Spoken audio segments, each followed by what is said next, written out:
The race for Speaker has begun. It's May 29th, 2024, and these are your headlines.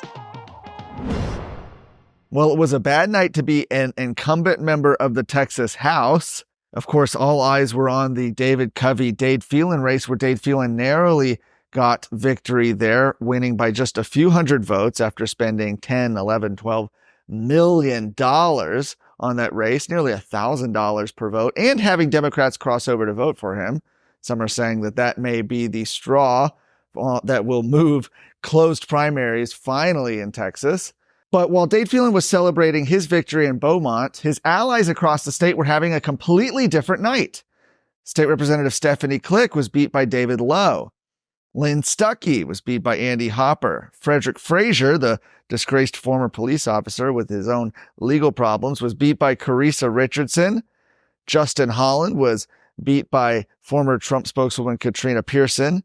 Dwayne Burns and John Kemple also fell to Helen Kerwin and Alan Schoolcraft, respectively.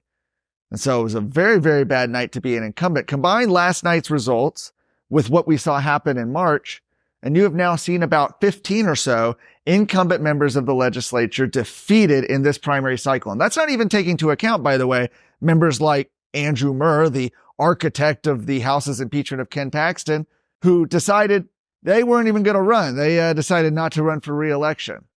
Of the incumbents that survived, well, there's only two. That's State Representative Gary Van Dever and Speaker Dade Phelan himself. Now, State Representative Tom Oliverson says of his race for Speaker of the House is moving to the next level. In March, Oliverson announced his candidacy for Speaker, promising a series of reforms, including ending Phelan's practice of awarding chairmanship positions to Democrats. And though Phelan won re-election to his House seat last night, whether or not he'll be Speaker again is yet to be determined. In a statement today following the election results, which saw, of course, numerous incumbent Phelan allies defeated, Tom Oliverson promised to take the vote to the floor of the House. He wrote, "Last night's results made clear that Dade Phelan will be returning to the Texas House as a member. The only thing left to decide is whether he will be returning as Speaker. The conservative Republican majority in Texas have spoken. They want the Texas House to move in a different direction. They are fed up with the status quo and are clamoring for change."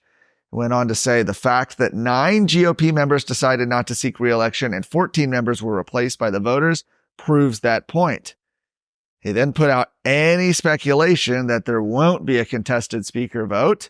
He said the Republican majority will get the chance to go on the record as to whether or not they choose to continue to be ruled by Democrat chairs, sit idly while House leadership wastes the first 60 days of the session, chafe under a parliamentary system that is weaponized against them, suffer another session without votes on key conservative priorities, and watch as leadership kills their bills over petty personality differences.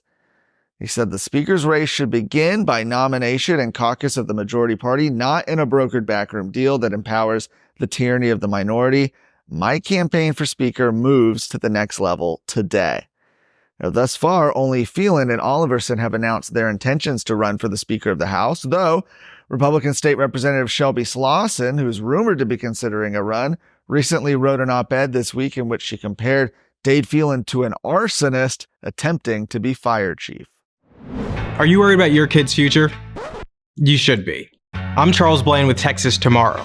This is a show where we're going to talk about the issues and the people that are pushing the policies that concern your family, your home, and your kids. Catch Texas Tomorrow every Thursday.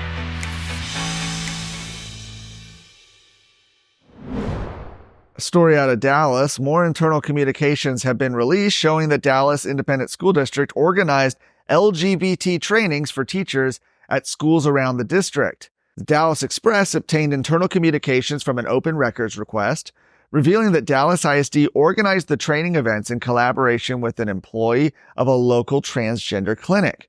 Dallas ISD's coordinator of support services for LGBTQ youth, Mahogany Gaston, coordinated with Leslie McMurray, the transgender education and advocacy associate with the Resource Center, to schedule a series of trainings for teachers on supporting LGBTQ youth at elementary, middle, and high schools in 2022.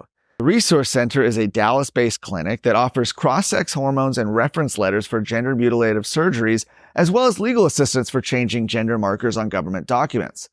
Well, last week, another set of emails between Gaston and McMurray revealed that Dallas ISD sought advice from the Resource Center on how to help gender-confused students transition. Additionally, earlier this year, it was reported that Dallas ISD published a resource guide advising children on how to change genders.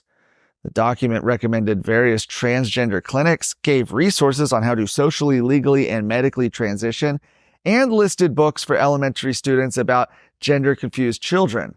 The document was said to only be available to adults who requested it, but it was found out it was shared publicly through the social media platform X. The document has since been locked and is only available through request. For more of today's stories, go to TexasScorecard.com.